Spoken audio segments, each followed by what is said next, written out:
everyone, today I'm gonna do a tutorial on how to draw hair, and drawing hair is really satisfying. I'm gonna be using fine line ink pens, but you can totally follow this tutorial to use a different type of pen or even pencil if you want. Let's jump right into it. To start, let's sketch the shape of the head with a pencil. I'm drawing a basic circle and the shape of the neck, and once you have the basic lines down, I like to mark the main shape of the hair. So let's say you're using a reference picture, look at the main shape of the hair as a whole and just do some lines to mark the angles, like I'm doing right now. In this beginning, you just want to get the proportions right and you don't have to make any big decisions yet. Just start with some rough lines and then we can start adding some details later. Now that you have the main shape of the hair, you can find some very clear lines that you have in your reference photo to separate the hair in sections. So even if you have a long hair that's like loose and not tied in any way, you're gonna break the hair in sections, looking at the shadows and basically draw some curvy lines like this to separate the waves of the hair.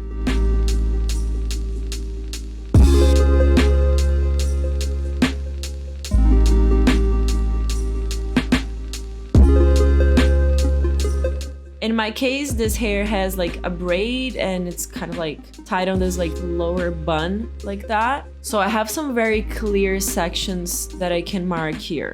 Don't forget to make the lines flow like hair. So avoid lines with sharp edges or like straight lines. Keep them nice and flowy curves because this will add a lot of movement to the hair and it will totally help you to add shadows later. And of course, I'm always keeping in mind the natural movement of the hair from the roots down. Now that I have my sketch ready, I'm gonna outline these basic shapes with a fine line 01 ink pen, which is my favorite medium to use for drawing. And then I'm going to erase the pencil marks.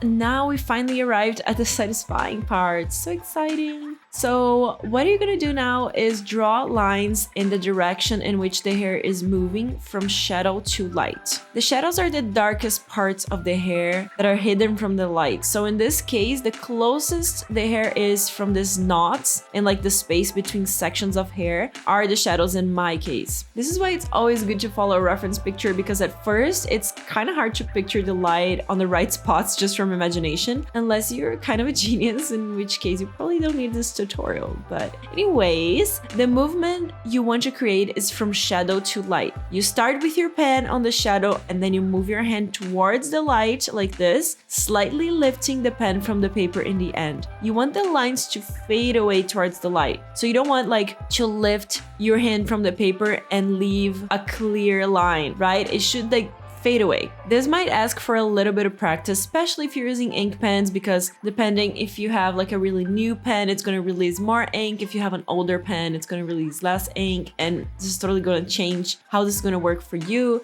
So feel free to practice in a little side paper first, and then you can come back to your drawing. This pen I'm using is kind of a new pen, so I know my drawing will end up a little bit darker, which I like. So I'm just gonna go with it. Just keep drawing the lines from shadow to light until you have the hair and shadows in place.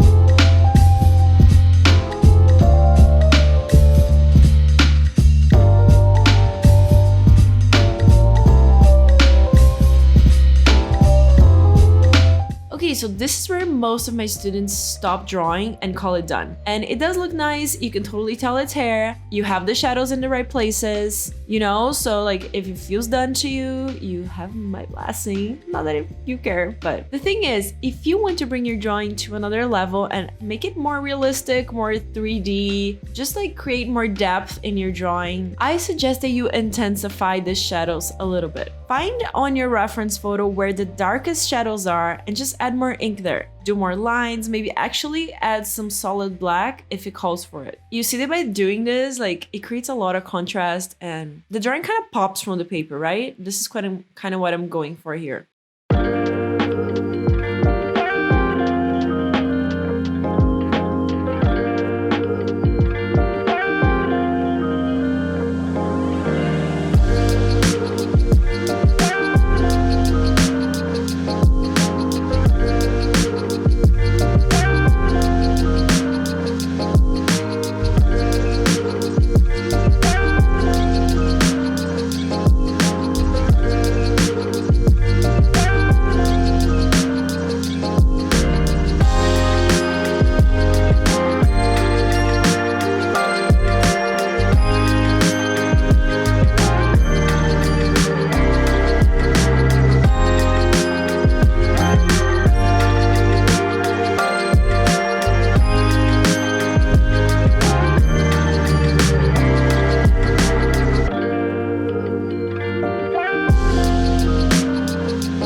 The last step to finish up your drawing and make it look like real hair is to make it imperfect, because hair is never this perfect. With every little hair in its perfect place, we need to, you know, add a little spice. To start, I'm gonna use a simple white gel pen to add some extra light in some places. I'm not going through every light spot, just making the light pop a little bit by adding some white lines like this, just to enhance really the light. Notice that I'm not going through every little part that has light on my drawing because the light is already there. I'm just intensifying a little bit here and there.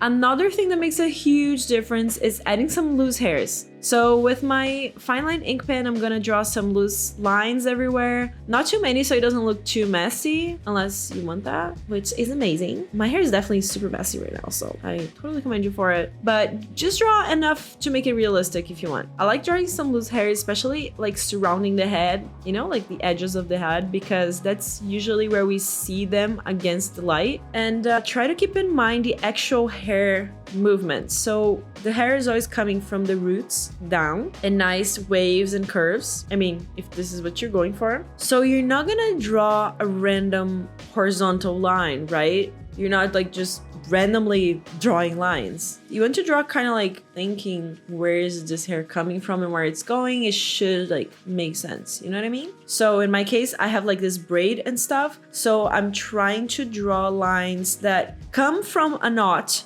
When I say knot, I'm meaning the intersections between, you know, the sections of hair. You know what I mean? Just follow the same movements you were doing before with the actual hair and just move the lines a little bit outside of the limits of that section you're working on. Does that make sense? I feel like I over-explained this a lot and made it more complicated, but I hope you understood. Anyway, just add some crazy hairs. You got the point. You got the point.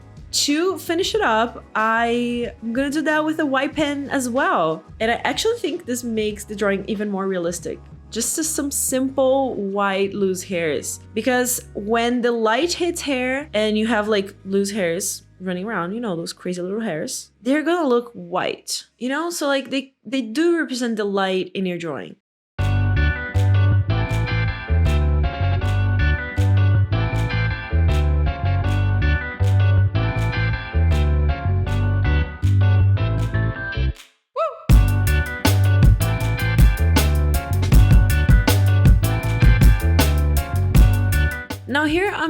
doing some final touches. I'm fixing the shadows a little bit, adding some extra ink because shadows are drama, my friends, and who doesn't like drama, am I right? I mean, am I the drama? So funny. I hope you don't click away from this video because of my bad humor. But that's it for today, my friends. Let me know if you like this tutorial and what kind of tutorial you would like me to do next. I'm actually thinking about doing a tutorial on how to draw hands and eyes. So if you're interested in that, you gotta let me know in the comments. And if you learned something from this video, feel free to subscribe and like this video, you know, just to help your girl out here, you know, struggling. And yeah, this beginning of a YouTube channel is really funny because it feels like I'm talking to myself or no one. So if you're really there, leave a comment. I would love to know that I'm not talking by myself. And yeah, have an amazing day. I will see you next week. Bye bye.